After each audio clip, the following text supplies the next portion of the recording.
Okay, so now we have Rachel Brown and Kelsey? From, they contacted the board of the Network Apartment Project. Yes. So we're Portland State grad students in the School of Architecture. And this term we're working on a project that is called Networked Urbanism. So we're finding an issue that's happening in the urban environment and seeing if we can produce some sort of designed solution or approach to a solution. So we have a little video to show you first that we made. It's adorable. There you go. You're in Portland State University's School of Architecture, the Graduate School of Architecture. Yeah, and so, but what we're doing this term is not what you would typically think of as within the field of architecture. So if it seems not architecturally, that's why. Hopefully y'all can see this and hear it. Should I turn the lights down? This is not playing. Okay. Alright. See why it's not playing. It'll play. It's not playing. It will. Oh, here we go. Push the play button. Early settlements, people built their homes around a mutually decided community center. As settlements turned to towns, building industries industrialized. Towns turned to cities, and many spaces lost their community connections. The neighborhood of individual houses still reflects a collection of individuals within the city. But what about the apartment complex? According to federal census data, 22% of Americans live in apartments. Many modern apartments are not designed to encourage a connected social networking. Many have no community space.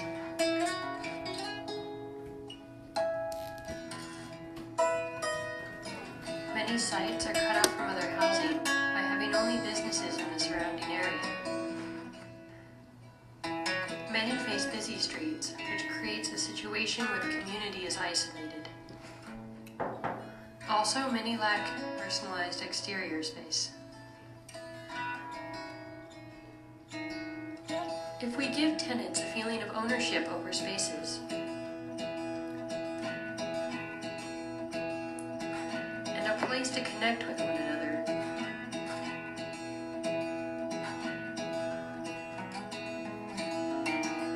we will start to create a community that identifies as a neighborhood.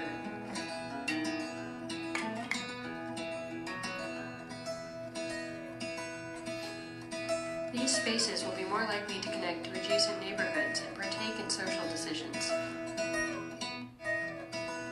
In this, we can start to create a connected community. That was it. So that's kind of the intro to the issue that we've been looking at all term and trying to address in the city. And one of the ways that we are hoping to address it is through connecting apartment complexes, not just connecting people within the complexes to each other, but connecting them to neighborhood associations. A lot of neighborhood associations are lacking apartment tenants and renters in general. That seems to be a repeated problem, and a part of that is because the people who are living in rental situations see themselves as more temporary and are sometimes less likely to invest. But we're trying to investigate what it means to be part of a community because the renters and apartment dwellers are such a large part of the population. That's a lot of people to be isolated. We had a couple questions. How many people here have lived in apartments before? So, everybody. Did you feel any more or less connected than when you've lived in a house from the people around you? Do you feel, is there any How many people opinions? feel less connected living in an apartment? We was over on 21st and Hancock. My husband was the landscaper for all the widows in the neighborhood. Mm-hmm. They found out that he would mow the lawn, and we were connected. Mm-hmm. We put gas in the car, and then when we go out to the country to get lean peaches and pears, we'd come back with a Volkswagen bus, and we were connected because there was that two-way. You have to take time, Mm-hmm. Yeah. and I still feel connected in this one. the proximity was about the same, but like, you know, you run into people more often and you're in closer quarters, so you tend to. I guess it would depend. You know, I was a lot of people were the same age as I was in the same apartment complex as well. So yeah, I think it could be.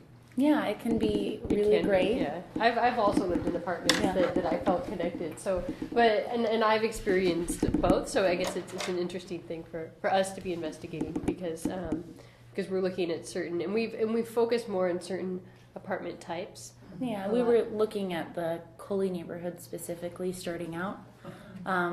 And there's several apartment complexes over there that are along Coley, busy, crazy boulevard. You have different languages there too, different cultures. There's a lot of different cultures there. It's the most diverse neighborhood in the city. And so we're looking at these apartment types that didn't have any sort of community space at all. They were the parking lot and the building, and that's it. Nothing else right along a busy street. So we're focusing on that, but we think that what we're doing could apply to more than that specific type. So we were trying all these different ways to approach the problem and looking at engaging the community, this tiny community of an apartment building, apartment complex, in some way. We kept hitting these roadblocks, and so we ended up deciding that we would create a guidebook, which we passed out to you, and we're in the midst of creating it, so if it's not perfect, don't judge us. You're the first to see it, so. Yeah, you're the first to see it besides us.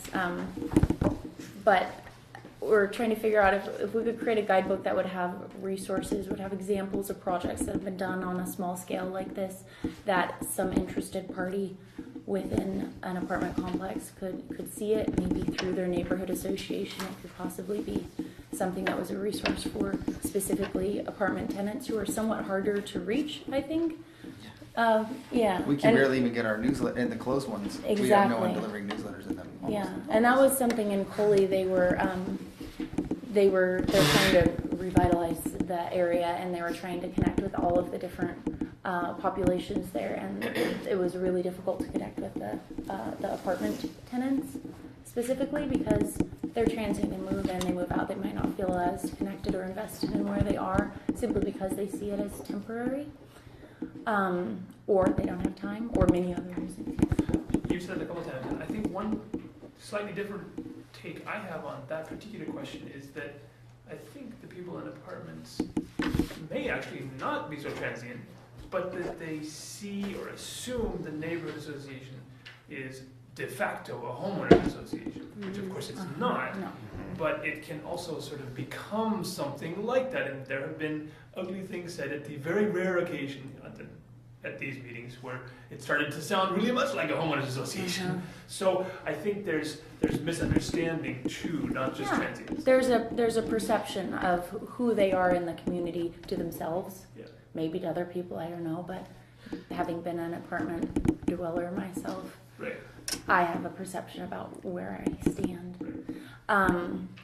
It's just not for me. The neighborhood association meeting is not something that speaks to me. Is exactly. And so if we or a neighborhood association was able to provide something that was reaching out specifically to this population, I mean that could be something helpful. We wanted, helpful. We like that. Yeah, Really nice. One of the people that we talked to when we were interviewing people at apartments for putting together information for the book was she was actually saying she was one of the people most interested in being involved in decisions in her community, but she was like, but I'm a subletter here, so I don't even think that I can have any say in my apartments because she's not even just a renter, but she's subletting from a renter. And so it's like this level, I feel like people, the more disconnected they are from the idea of owning a space, the less they believe that they have some right over making the decision over this space. And that's part of what we were looking at is what that does to people's sense of community when they feel that disconnected from it. I see there's an apartment building right near where I live that seems to me, looking at it from the outside, to have a very advanced or well-developed sense of community, and I always wonder how they do that. But I mean, it's a very ugly building. It looks like a 60s motel, and they have they gather in their parking lot and have gatherings and barbecues and good weather, and they hang out on their their whatever you call it, the little walkways, and talk to each other, and their cats are out there and they're growing things, and it's like, how do they do that? How do they develop that culture? How do they develop that culture? It really seems, at least from the outside, to look like it's really well developed. Yeah. One of the things that's happened in our neighborhoods, not just my neighborhood, which I live on Peacock Lane, and we have an apartment building that's one story with 4 apartments, and then behind us there's a whole bunch of apartments, and then there's a new development going in on 39. But having not just neighborhood association events, because a lot of people who live in apartments don't even know about their neighborhood association, but having street events, so having smaller neighborhood events connects people, because even things like when I was growing up, block parties, but then having really inclusive kinds of events like neighborhood meals, where okay, you're in an apartment, so what? You can still come out on a picnic table and have a meal. So those kinds of things tend to connect people. This neighborhood association, Sunnyside Neighborhood Association, and others that Sewell is involved with, do a lot of their whole mission is to build neighborhood. Yeah. And I think the more you do that and include people in apartments and somehow be able to reach them, because like Tony said, a lot of the buildings are locked, but somehow be able to reach them on a smaller scale, you're more likely to get them involved on a larger scale. It's just, it's something I think all neighborhoods should do. And it will make your neighborhood more livable, more walkable, safer, and more fun. Yeah. So. Well, I'm really excited about what you're saying, because you just hit it bing, bing, bing, bing, like a fence post on things that I have been working on now for years. With all these developments coming in Richmond and what have you, and the ones behind Peacock Lane, that developer in particular, when he came to our neighborhood, all we had was a square on a piece of paper, no rendering how tall this building would be in relation to Peacock Lane. When I questioned the placement of the building, all of a sudden, because they did some little shifts, instead of 108 units, because they responded, now they get 113. And I asked on the flat roof if they could have community gardens on the roof. I asked if we got a spigot on the outside to wash the bicycle tires down and the dog's feet or whatever, and have in-house bicycle racks. I wanted a big meeting room so you could do just what you're talking about. Having a building where you could have your Cub Scout meetings, Marianne's saying it again, campfire, kids could, reading section where you could group and have kind of a communal group. But no, they have to pencil out every penny. And where I encourage you to go is to the developer standards with the permit department and look at some of those building permits. We have to go to the Planning and Sustainability Commissioners, that's where the policies are set, to start pushing them out a little bit. And it's going to take your next generation to do just that. And I encourage you to do it. Next big meeting is April 22nd. If you can get the ear of Joe Zentler, who's head of the Planning and Sustainability Commission, share this with him ahead of time and let him know what you're doing and ask for time on that agenda. And if need be, you get 3 minutes, line up 15 people in a row and just read through your document. Yeah, that works. Would be great. We've done it and it works. Yeah, the sort of approach that we're taking is for the apartments that are already built and are already having this disconnect issue, and responding to that and seeing it from the inside. They're trying to get started, kind of what you were talking about, what you were seeing at those apartments is kind of, we want to see more of that. And a lot of that, it happens easier. We want to go to other neighborhood associations. It tends to happen easier in Sunnyside neighborhood. I lived in this neighborhood for a long time, so I know that starts to be like a mentality where people are like, oh, and I mean, there's a mentality, I think, here of ownership of like, this is our space. But there are a lot of other neighborhoods in Portland that are really missing that, So, and I think that maybe that's why you see stuff like that, like with those apartments that seem like you're like, oh, well, what spurred them? I think that having an active community like Sunnyside can do that. But yeah, we're just trying to figure out how we can spread out that type of idea and get more people active. I think, we have to move to the next items, but I think this, we don't have a lot of apartment dwellers at our meetings. I think we may only have. Okay. Board member, I'm a renter. Good job. Yeah, we have two. That's great. But I mean, But I assume then you might know some of what we're talking about, though, about how involved people are. Yeah, I have a pretty good, ours is, it's not a cottage court, but it's a little L-shaped apartment complex. There's 5. We hang out all the time. Yeah. Yeah. And it depends on, who lives there and whether or not they're willing to or feel comfortable. Sometimes it just takes like a seat or like 1 or 2 people in an apartment community to get that type of thing going. Yeah, they helped us unpack our moving truck. That's great. They showed up. We didn't even know them. It was See, crazy. you've got a little grass space. The 113 Lane behind Peacock Lane has no open grass space. It had 40 parkings, and I think some of those were deleted. There's absolutely no space in we do. Okay, so Sorry. it's okay. We've I'll taken over. be in touch with you guys. I don't know, like if you are you gonna try and print this up? Like, are you gonna need funding? We are at some point? developing it, and we're going to finish it and make it perfect by next week.